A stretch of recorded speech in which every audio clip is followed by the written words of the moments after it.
प्रधानमन्त्री पुष्पकमल दाहालले सरकारको नीति तथा कार्यक्रममाथि उठेका प्रश्नको आज प्रतिनिधि सभामा जवाफ दिने। कान्तिपुर समाचारमा आज प्रधानमन्त्री दाहालको भारत भ्रमणका क्रममा नेपालले थप हवाई प्रवेश बिन्दुको माग राख्ने। गणतन्त्र दिवसका अवसरमा रेशम चौधरीलाई आम माफी मागको फाइल राष्ट्रपति कार्यालयमा। पोखरास्थित रत्न मन्दिर गणतन्त्र दिवसकै दिनदेखि सर्वसाधारणका लागि खुला गर्ने तयारी। अन्तर्राष्ट्रियमा जापानमा छुरा र गोली प्रहारमा 4 जनाको मृत्यु र खेलकुदमा उपाधि दावेदार फ्रान्समाथि अप्रत्याशित जित हात पार्दै गाम्बिया फिफा अन्डर 20 विश्वकपको अन्तिम 16मा प्रवेश। नमस्कार, अब मुख्य समाचार। नक्कली शरणार्थी प्रकरणका अभियुक्तसँग आजदेखि थुनछेक बहस। आरोपीले अन्य व्यक्तिको नाम लिए, अदालतले झिकाउन सक्ने। अन्यको प्रमाण खोजी भइरहेको गृहमन्त्रीको दाबी। प्रधानमन्त्रीको भारत भ्रमणमा गर्नुपर्ने सहमति र सम्झौताका एजेन्डा तय गर्न परराष्ट्रको गृह कार्य तीव्र। 500 र 1000 को भारू सटही भने प्राथमिकतामै परेन। विद्यावारिधि शैक्षिक कार्यक्रममा एकरूपता ल्याउन विश्वविद्यालय अनुदान आयोगले बनायो नयाँ मापदण्ड। शिक्षण विभाग र विषय विज्ञ अनिवार्य उपलब्ध हुनुपर्ने। जापानको नाकानो शहरमा छुरा तथा गोली प्रहारको घटनामा 4 जनाको मृत्यु। शङ्कास्पद आक्रमणकारी नगरसभामुखका छोरा भएको प्रहरीको दाबी। र काभा महिला भलिबल च्यालेन्ज कपमा दुवै सेमी फाइनल खेल आज। घरेलु टोली नेपालले कजाकिस्तानसँग प्रतिस्पर्धा गर्ने।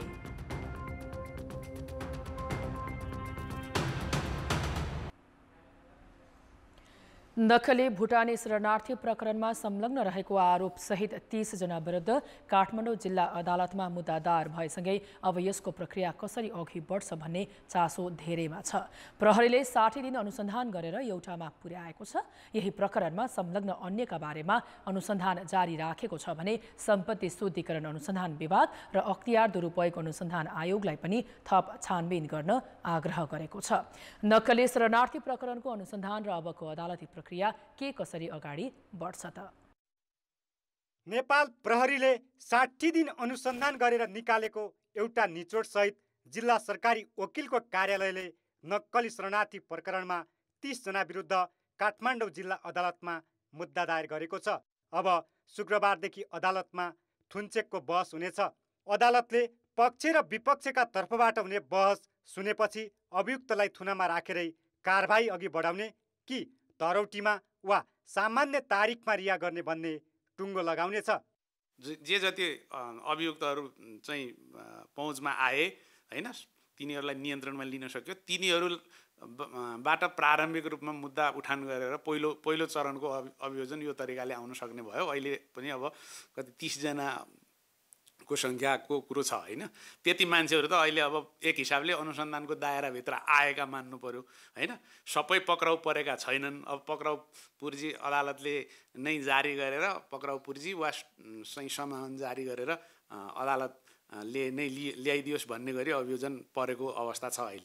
प्रहरीले पुरा गरेको अनुसन्धानको एउटा पाटो त अब अदालतमा प्रवेश गरिसकेको छ। तर अभियोग लागेका सबैको सम्पत्ति छानबिनका लागि सम्पत्ति शुद्धिकरण अनुसन्धान विभागमा समेत लेखेर पठाउने तयारी गरेको छ।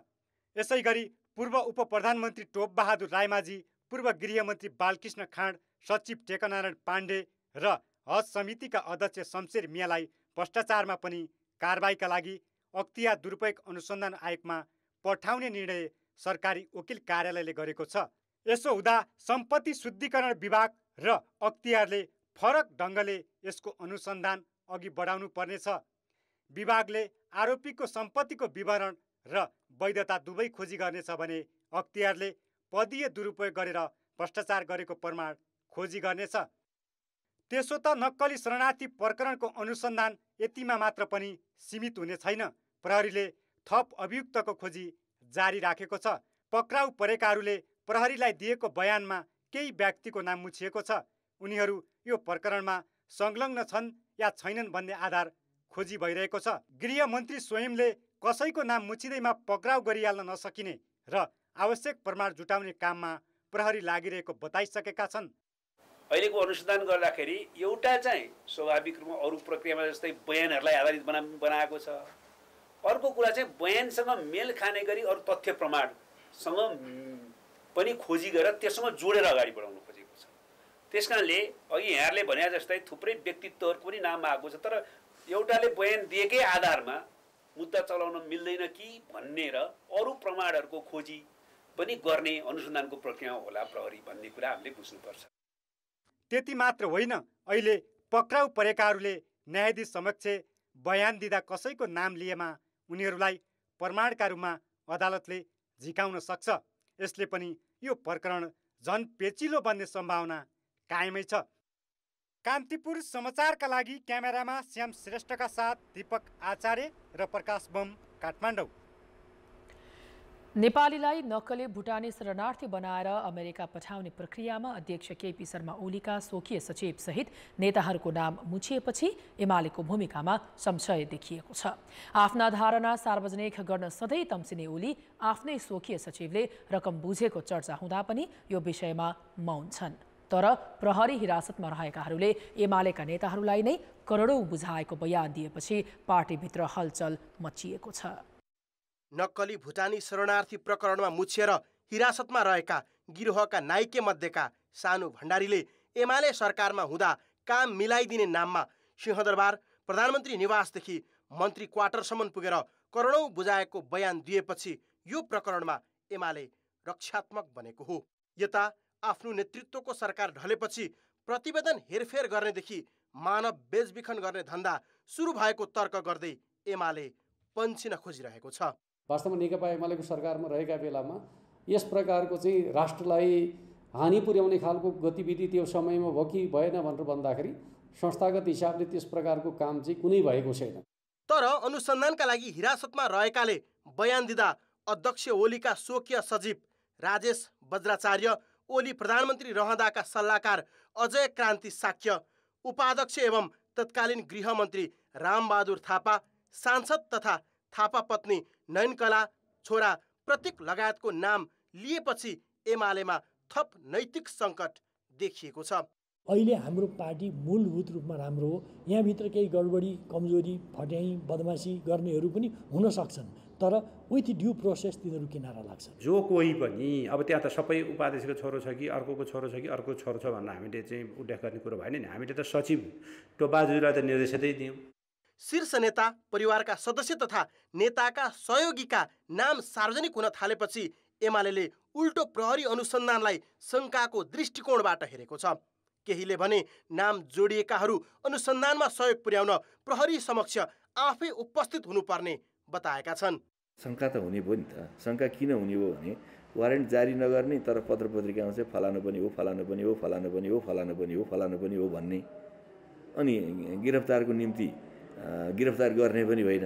मलाई कसैले पोल्छ भने प्रहरीले मलाई सूचना गर्दै हुन्छ, तपाईँको नाम यहाँ आएको छ, के गर्नु भन्यो भने म खबक्क नगएर बयान दिएर आउँछु। जो जोडिए पनि यो काण्डमा मुछिएका मान्छेहरूलाई प्रमाण भेटिन्छ भने बिना पूर्वाग्रह, बिना आग्रह कारबाहीको दायरामा ल्याउनुपर्छ। शरणार्थी प्रकरणमा एमालेका टोपबहादुर रायमाझी र काङ्ग्रेसका बालकृष्ण खाँड हिरासतमा छन्। एमाले रायमाझीलाई निलम्बन गरेको छ भने कङ्ग्रेसले त्यति पनि नैतिकता देखाएको छैन। तर अन्य नाम जोडिएका नेताहरूको हकमा एमाले मौन छ। कान्तिपुर समाचारका लागि क्यामेरामा सञ्जय लुइटेलका साथमा विकास आचार्य, काठमाडौँ। अब जनताको आवाज हामीले सातै प्रदेशमा सोधेका छौँ। भ्रष्टाचार नियन्त्रणलाई अभियानकै रूपमा अघि बढाउन के गर्नु पर्ला? जनताको आवाज। यो चेन्ज गर्नको लागि नीति नै परिवर्तन गर्नुपर्छ। त्यो चेन्ज नगर्दासम्म यो भ्रष्टाचार चाहिँ रोकिँदैन। यदि भ्रष्टाचार गरेको खण्डमा चाहिँ कडाभन्दा कडा कठोर कानुन बनाएर त्यसलाई कार्यान्वयन गर्नुपर्छ। तल्लो निकायदेखि नै यो भ्रष्टाचार भनेको के हो र त्यसका बारेमा शिक्षा दिन जरुरी छ। भ्रष्टाचार नियन्त्रण गर्नको लागि चाहिँ हामीले चाहिँ यो एउटै सरकारले चलाउनुपर्छ जस्तो लाग्छ। यो देश चाहिँ भ्रष्टाचार विरुद्धको नीति नियमहरू लागू गर्ने अनि भ्रष्टाचारमा मुछेकोलाई कारबाही गर्न पर्यो। जिम्मेवार व्यक्ति संस्थाहरूले समयमै चनाखो भएर उनीहरूको नियमन गर्ने, अनुगमन गर्ने। भ्रष्टाचार गर्ने र गराउने दुवैलाई नै कानुनी दायरामा ल्याउनु पर्यो। भ्रष्टाचारी मुक्त हुने बनाउनु पर्यो कानुन। युवाहरूले नै चाहिँ चेन्जको लागि चाहिँ अघि सर्नुपर्छ। सबै नेपाली नागरिकहरू सबै सचेत हुनुपर्छ। भ्रष्टाचार हुने ठाउँको जानकारी सम्बन्धी निकायलाई दिनुपर्छ। अहिले सरकारले जे गरेको छ त्यो एकदम सराहनीय छ। एकदम इमान्दार असल नागरिक बनाउने चाहिँ अभियान सञ्चालन गर्नु पर्यो।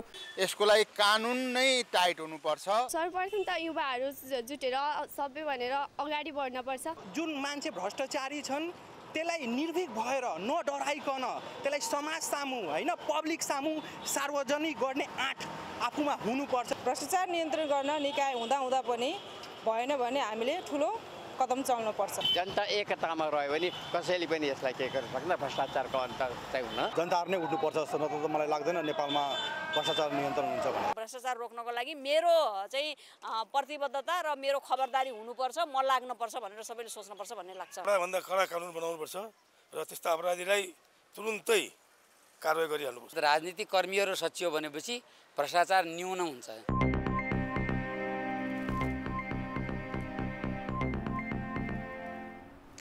नेपाली नागरिकलाई नक्कली भुटानी शरणार्थी बनाई अमेरिका पठाउन रचिएको प्रकरणले मुलुकलाई नै तरङ्गित पारिरहेको छ। तर जसको नाम बेचेर यति ठूलो घोटाला भयो उनीहरूले भने सामान्य मानवीय सहायता पनि पाउन सकेका छैनन्।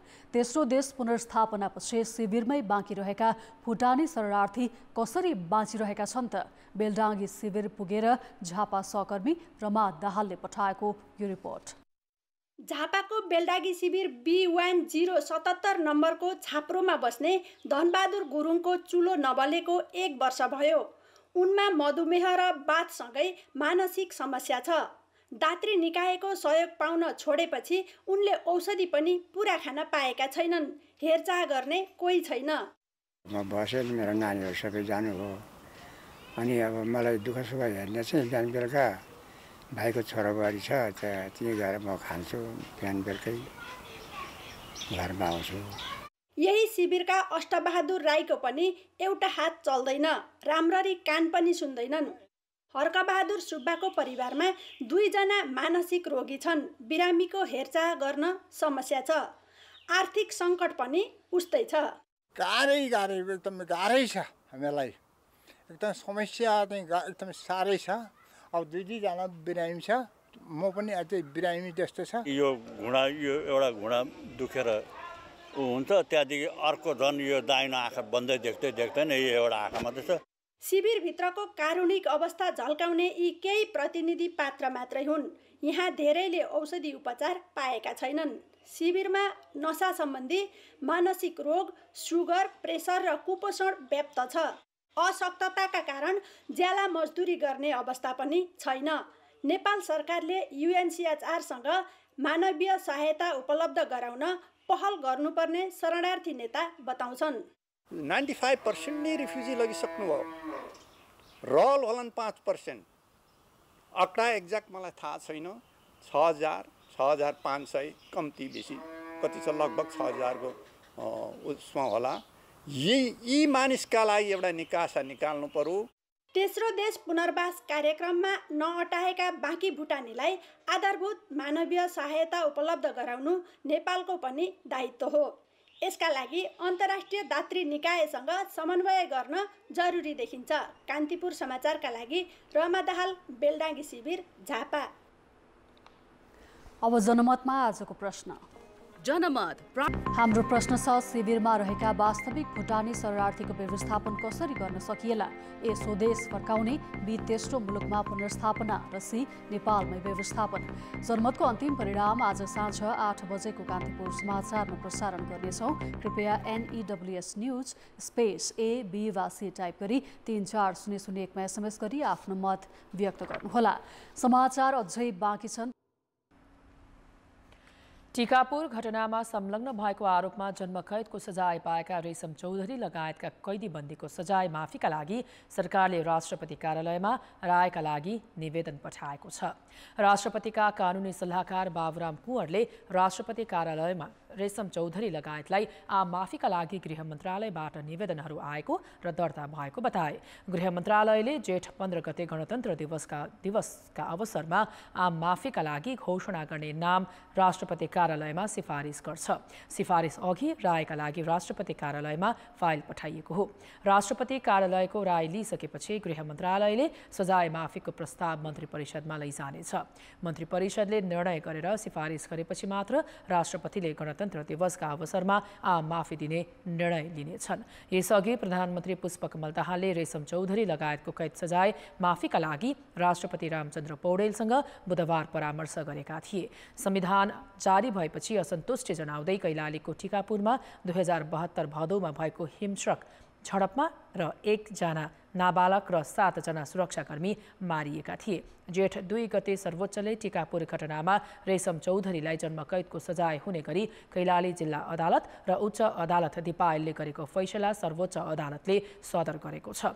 संविधान र कानुनका जानकारहरूको आम माफीका विषयमा मत बाझिएको छ। कतिपयले आम माफी दिन सक्ने त केहीले राष्ट्रपतिले जघन्य खालका अपराधमा आम माफी दिन नसक्ने बताएका छन्। बालकृष्ण ढुङ्गेलकोमा बोलेको सर्वोच्च अदालतको फैसलाको हिसाबले पनि त्रुटिपूर्ण र क्रूर तथा अमानवीय तरिकाले नियन्त्रणमा लिएर ज्यान मारेकोलाई माफी दिन नपाइने भनेर नेगेटिभ लिस्टमा राखेको छ। त्यो हिसाबले हेर्दाखेरि पनि यो त्रुटिपूर्ण छ। सम्मान्य राष्ट्रपतिले सबै हिसाबले यो त्रुटिपूर्ण प्रक्रियालाई रोक्नुपर्छ, अगाडि बढ्न मिल्दैन। संविधानमा त स्पष्ट नि राष्ट्रपतिले कैद मिनाह गर्न सक्ने भनेर संवैधानिक अधिकार छ राष्ट्रपतिको। त कसरी संविधान विपरीत हुन्छ? राजनीति व्यक्ति थियो, मान्छेलाई भेला हुन भनेको छ, त त्यो के षड्यन्त्र भयो? त्यसकारणले मिसिलमा पनि खासै चाहिँ उसलाई चाहिँ जन्मकैद नै गर्ने खालको अवस्था पनि विद्यमान छैन। यसअघि चौधरीलाई जन्मकैदको फैसला भएपछि लाल आयोगको प्रतिवेदन सार्वजनिक गर्नुपर्ने भन्दै आन्दोलनको घोषणा गरेको सो पार्टीले सरकारबाट अनौपचारिक आश्वासन पाएपछि आन्दोलनका कार्यक्रम फिर्ता लिएको थियो। संविधानको धारा 276ले राष्ट्रपतिले कुनै अदालत, न्यायिक वा अर्धन्यायिक निकाय वा प्रशासकीय पदाधिकारी वा निकायले गरेको सजायलाई कानुन बमोजिम माफी, मुल्तवी, परिवर्तन वा कम गर्न सक्ने उल्लेख छ। मुलुकी अपराध संहिता अनुसार सजाय पाएका व्यक्तिले गृह मन्त्रालय मार्फत राष्ट्रपति समक्ष निवेदन दिनुपर्ने प्रावधान छ।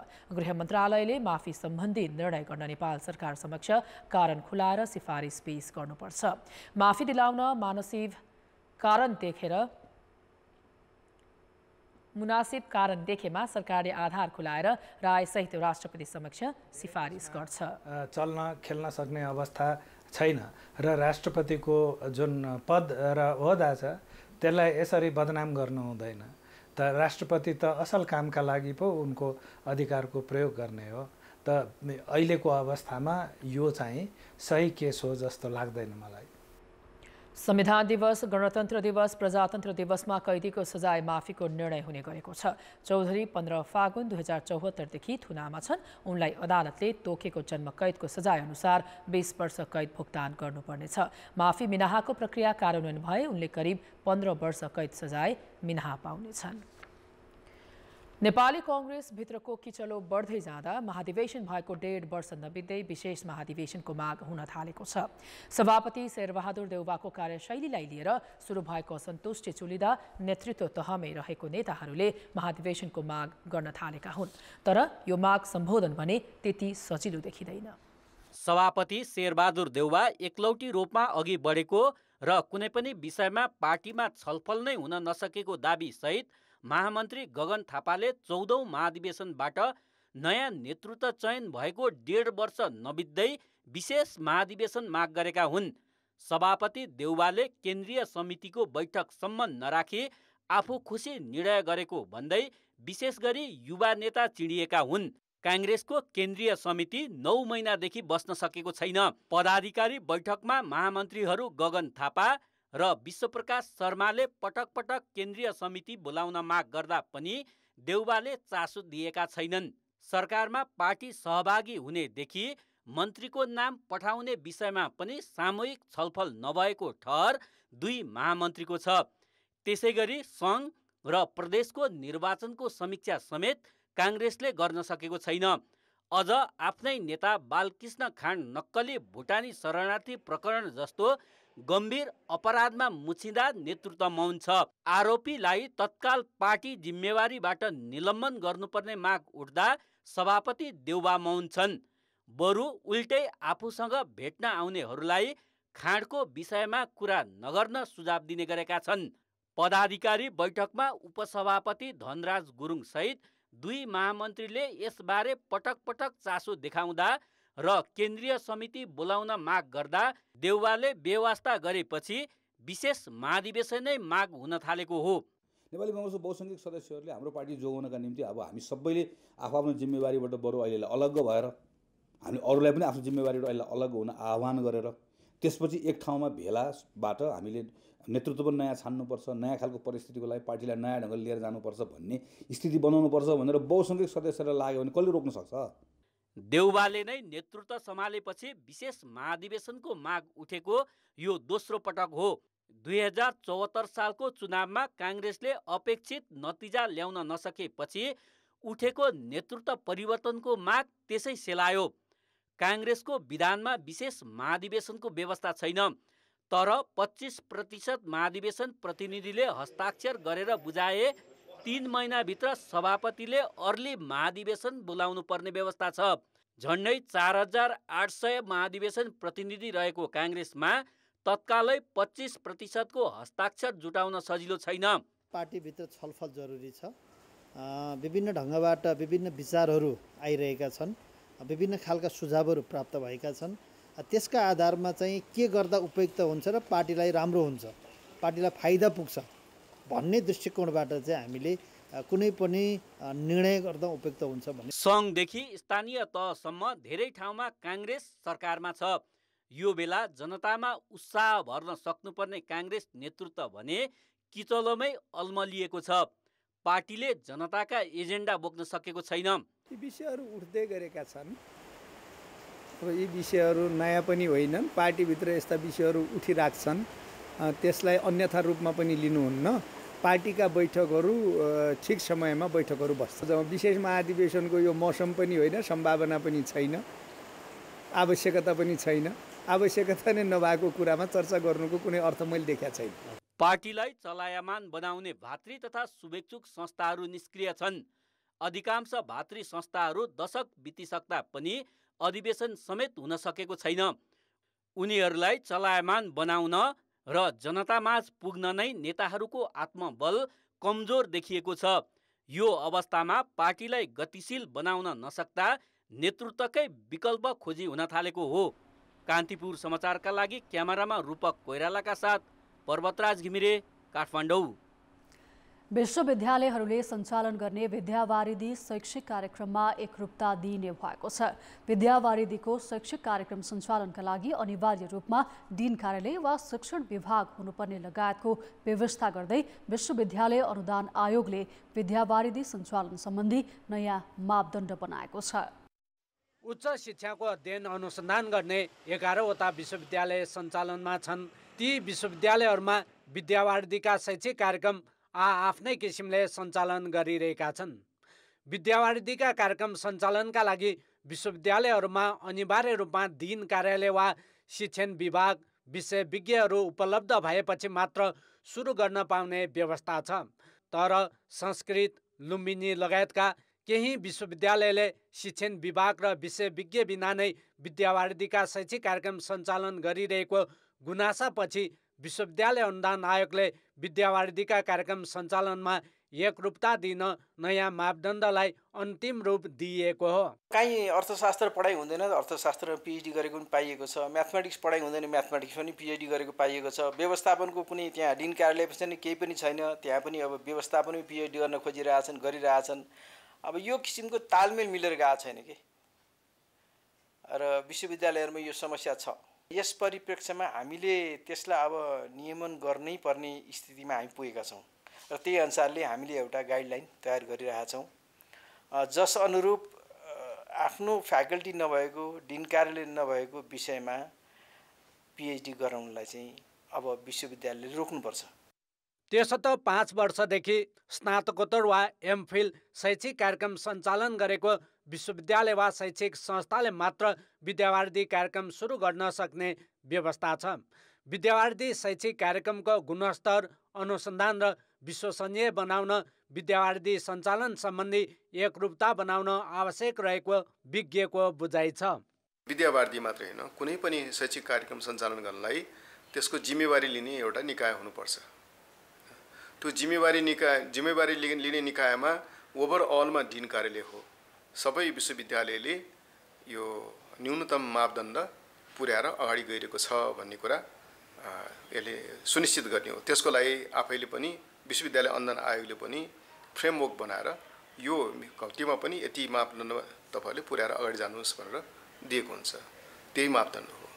अनि यो एकरूपता भनेको त्यही मापदण्डको मात्रै हो। मास्टर्स लेभलमा त्यसका कार्यक्रम नभइकन, त्यसमा पढाउने जनशक्ति नभइकन म विद्यावारिधि गराउँछु भनेर विश्वविद्यालय लाग्छ भने त्यसले कता लिएर जान्छ?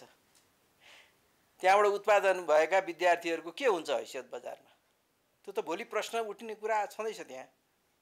त्यसले गर्दा यसलाई राम्रो नियमन गर्नुपर्ने स्थिति आइसकेको छ। विश्वविद्यालयहरू आफै पनि सजग हुनु पर्यो कि। दिन वा शिक्षण विभाग बिना नै विद्यावारिधि सञ्चालन गरेका संस्थाका विद्यार्थीको शैक्षिक प्रमाणपत्रलाई अर्को विश्वविद्यालयले मान्यता दिने गरेका छैनन्। आयोगले बनाएको विद्यावारिधि सञ्चालन सम्बन्धी मापदण्ड यसै वर्षबाट कार्यान्वयनमा ल्याउने तयारी छ। यसबाट विद्यावारिधि कार्यक्रमको नियमन र एकरूपता आउने अपेक्षा गरिएको छ। कान्तिपुर समाचारका लागि क्यामेरामा विकास जोशीका साथ नारायण किलम्बु, काठमाडौँ। शाहवंशीय राजाको इतिहास गाँसिएको पोखराको फेवाताल छेउमा रहेको 3 तले रत्न मन्दिर दरबारलाई नेपाली सेनाले पहरा दिएर राखेको छ। दरबार कस्तो छ, त्यहाँभित्र के छ भन्ने जिज्ञासा अब मेटिने भएको छ। गणतन्त्र दिवसको अवसरमा यही जेठ 15 गतेदेखि सर्वसाधारणका लागि ऐतिहासिक रत्न मन्दिरको ढोका खुल्ने भएको छ। प्यागोडा शैलीमा बनाइएको रत्न मन्दिर दरबारलाई नयाँ पर्यटकीय गन्तव्यको रूपमा खुला गर्न लागिएको हो। 2064 सालमा गणतन्त्र स्थापनापछि नेपाल ट्रस्टको स्वामित्वमा रहेको यो दरबारलाई खुला गर्ने तयारी अन्तिम चरणमा पुगेको छ। अहिले दरबार परिसरमा मर्मत सम्भार, साजसज्जादेखि CCTV जडान, शौचालय, टिकट घर बनाउने लगायतका काम चलिरहेको छ। इतिहास बोकेको दरबारको भौतिक संरचनामा कुनै असर नपर्ने गरी अहिले 28 रोपनी क्षेत्रभित्र मात्र पर्यटकका लागि खुला गरिनेछ। सिन देखिरहेछ त्यो त्यस्तै राख्छौँ, त्यसलाई सफाइ गर्छौँ होला र रङलाई अलिकति थपेर चकिलो बनाउँछौँ होला। फुलबारीहरू पनि हामी केही यहाँ बाँच्ने यताउति काट्ने कुट्ने केही पनि गर्दैनौँ, बस केही फुलहरू फुलाउँछौँ। सँगसँगै सुरक्षाको हिसाबले पनि हामीले केही सुरक्षित बनाउनको लागि त्यो चिजहरू गर्न खोजिरहेका छौँ। शाहवंशीय राजा महेन्द्रले 2013 सालमा 176 रोपनी जग्गा किनेर आफ्नी कान्छी रानी रत्नको नाममा रत्न मन्दिर बनाएका थिए। तत्कालीन राजपरिवारले तनाव र थकाइ बिसाउन बनाइएको दरबारभित्र तत्कालीन राजपरिवारका सदस्यले प्रयोग गर्ने साना सामान्य सामानदेखि महँगा उपहारसम्म सुरक्षित राखिएका छन्। नेपाली कला झल्काउने हस्तकलाका सामग्री र आकर्षक पेन्टिङहरू दरबारभित्र छन्। सुरक्षाका कारण तत्काललाई दरबारभित्रको भागलाई परिसरमै भिडियो प्रविधिबाट बाहिर देखाउने व्यवस्था गरिनेछ। पर्यटकले साताको सोमबार बाहेक अन्य दिन टिकट लिएर दरबार अवलोकन गर्न सक्नेछन्। दरबार खोल्ने भएपछि पर्यटकको आवागमनमा वृद्धि र बसाइ लम्बिने भन्दै पर्यटन व्यवसायी उत्साहित छन्। पोखराको बसाइ पनि यसले बढाउँछ जस्तो लाग्छ भने यो फेवाताललाई उत्तर सबैको पश्चिम र पूर्व फैलिएको फेवाताललाई यही दरबारको एउटा बिन्दुमा गएर समग्र फेवाताललाई एकैचोटि हेर्न मिल्ने ठाउँ पनि यो भएको हिसाबले पनि यसले पक्कै पनि एउटा पोखराको पर्यटनलाई चाहिँ नयाँ उचाइमा लान्छ भन्ने हामीले चाहिँ विश्वास गरेका छौँ र हामी अहिले पोखराका व्यवसायहरू सम्पूर्ण निकै उत्साहित चाहिँ छौँ। संस्कृति, पर्यटन तथा नागरिक उड्डयन मन्त्रालयको तदारुकताका कारण रहस्यमय रत्न मन्दिर दरबारको ढोका गणतन्त्र स्थापनाको 15 वर्षपछि उघारिन लागेको हो। कान्तिपुर समाचारका लागि भूपाल गुरुङ, पोखरा। आर्थिक र अन्तर्राष्ट्रिय समाचार अझै बाँकी छन्। अर्थ र विकास। प्रधानमन्त्री पुष्पकमल दाहालको भ्रमणका क्रममा हुने सम्झौता र समझदारीका एजेन्डा तय गर्न परराष्ट्र मन्त्रालयले तयारी तीव्र पारेको छ। नेपाल बङ्गलादेश विद्युत व्यापारमा भारतको सहजीकरण, भैरवा र महेन्द्रनगरबाट दुईतर्फी हवाई रुट सञ्चालन, एकीकृत जाँच चौकी, पेट्रोलियम पाइपलाइन र अन्तर्देशीय डिजिटल भुक्तानी लगायतका विषयमा प्राथमिकतामा परेका छन्। भारतले रोक लगायतका तर नेपालमा वैधानिक प्रक्रियाबाटै रहेका 500 र 1000 का भारू नोट सटही भने छलफलको विषयमै परेको छैन। भारतले 500 र 1000 का नोट चलन चल्तीमा रोक लगाएको 7 वर्ष भइसक्यो, तर नेपालमा रहेका यस्ता नोट सटहीमा भारतले कुनै चासो देखाएको छैन। प्रधानमन्त्री दाहालको आसन्न भारत भ्रमणका बेला पनि यो विषयलाई एजेन्डाका रूपमा लैजाने बारे अहिलेसम्म छलफल नै भएको छैन। नेपाल राष्ट्र बैंक अनुसार हाल नेपालको वित्तीय प्रणालीमा करिब 8 करोड 10 लाख 800 रुपैयाँ बराबरका 500 र 1000 दरका भारू नोट छन्। 68,148 वटा 500 दरका र 16,552 वटा 1000 दरका भारू राष्ट्र ब्याङ्कमा छन्। सर्वसाधारणसँग रहेको नोटबारे त सरकारलाई थाहै छैन। वैधानिक नोट सटही गर्न नेपालले यस अघिका भ्रमणमा समेत कुरा उठाए पनि भारतले कहिल्यै चासो देखाएको छैन। उल्टै नेपालको वित्तीय प्रणालीमा रहेको रकमलाई समेत भारतले शङ्काको दृष्टिले हेर्ने गरेको छ। छापेका थिए त्यो गलत तरिकाले भारतमा आइराखेको र खुल्ला सिमाना भएको देश नेपालमा समेत आएर भारतमा प्रवेश गरेको भन्ने आशंका भारत सरकारले बोकेको जस्तो लाग्छ मलाई। अब यो आशंका अब त्यति तथ्यपरक नहुन सक्छ, त्यसैले भारतले एकदम गलत किसिमको बुझाइको कारणले गर्दा नेपालले नोक्सानी भएको। नोटबन्दीपछि राष्ट्र ब्याङ्कले सटहीका लागि भारतीय रिजर्भ ब्याङ्कसँग आग्रह गर्दा सरकारी तहबाटै सल्टाउने जवाफ आएको थियो। फेरि गत शुक्रबार भारतको केन्द्रीय ब्याङ्क रिजर्भ ब्याङ्क अफ इन्डियाले चलन चल्तीमा रहेको आफ्नो सबैभन्दा ठूलो नोट 2000 बजारबाट फिर्ता मागेको छ। असोज 13 सम्ममा आम मानिसले यस्तो नोट ब्याङ्कमा जम्मा गरिसक्नुपर्छ। कानुनी रूपमा नेपालमा 2000 को नोट चलाउन नपाइने भए पनि सीमावर्ती क्षेत्रमा कारोबार हुने गरेको छ। 2000 को नोट बन्द गरेर त्यस्तो ठुलो समस्या हाम्रो नेप्लिज इकोनोमीमा छैन, किनभने यो 2000 को नोट पहिला पनि सर्वसाधारणको हातमा त्यति थिएन। गभर्मेन्टले आज यो 2 वर्षदेखि नै 2000 को नोटलाई सर्कुलेसनबाट खिच्दै थियो, त्यो सर्टेज नै थियो। 2000 को नोट साधारण जनताको हातमा मेरो विचारमा धेरै छैन पनि, म्याक्सिमम 500 के नोटले रिप्लेस गरेको थियो।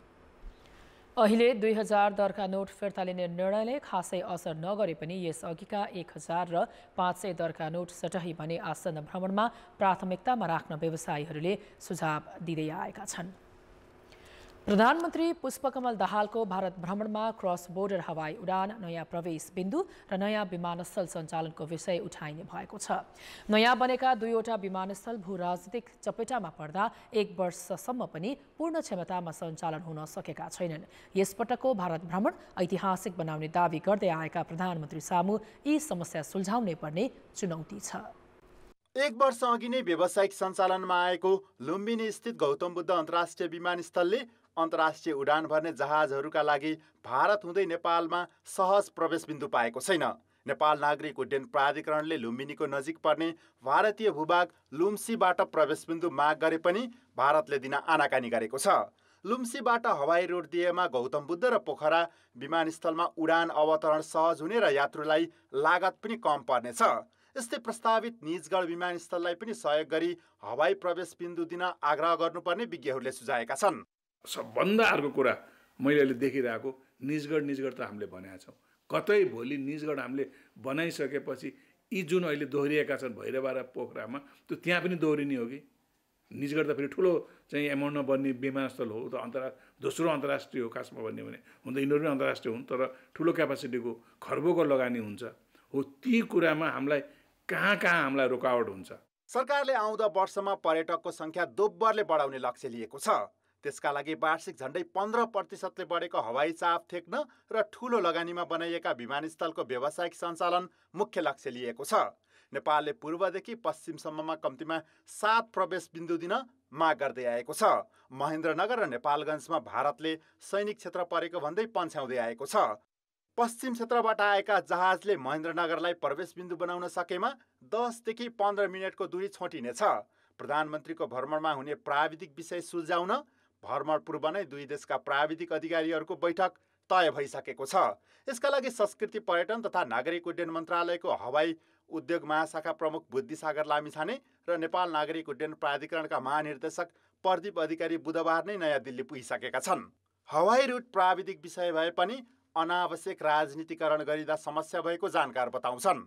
हो यसलाई प्राविधिक रूपमै समाधान गर्नु पर्यो कि एयर लको मतलब रुल्स अफ द एयर छ इन्टरनेसनल सिभिल एभिएसन अर्गनाइजेसन्सको annex 2 rules of the air छ।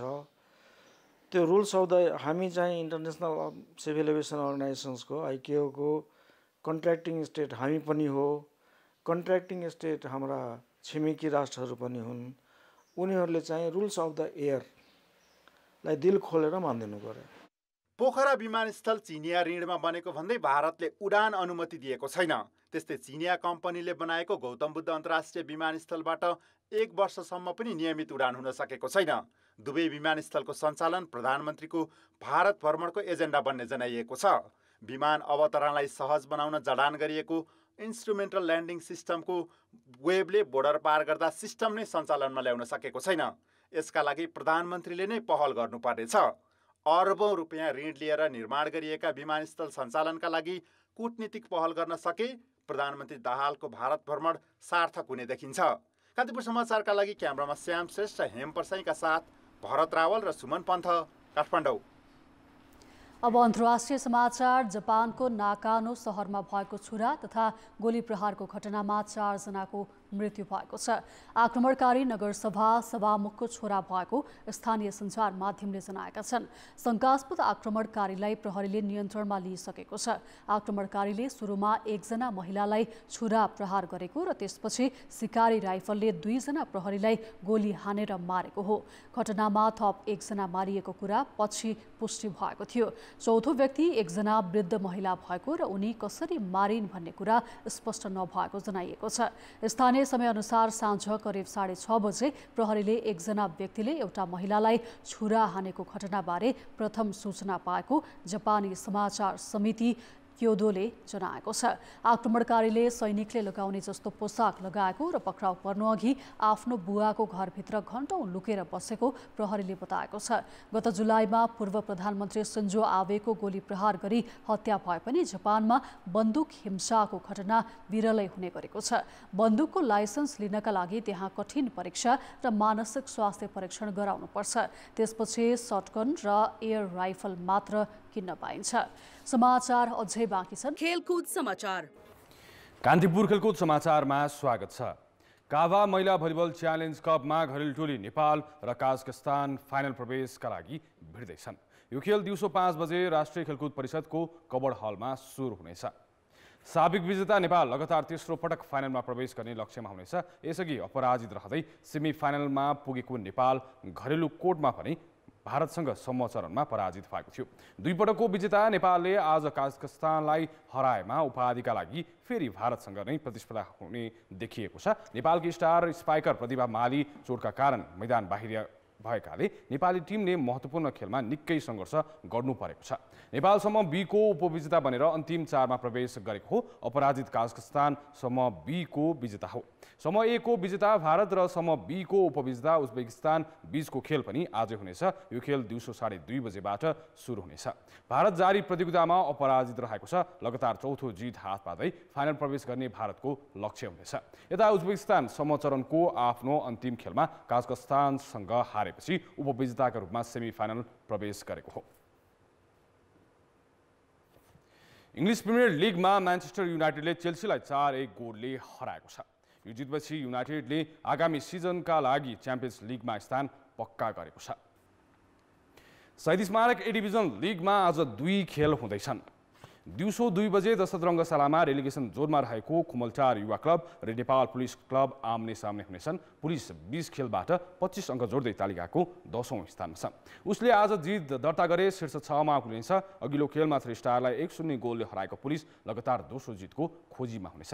यस्तै खुमलटारले आजको खेलमा जिते रेलिगेसन क्षेत्र छोड्ने सम्भावना देखिन्छ।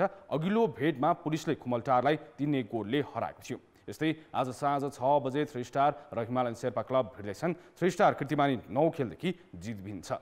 पूर्व विजेता 3 स्टार हाल 9औं स्थानमा छ। यता हिमालयन शेर्पा 26 अङ्कसहित 7औं स्थानमा छ।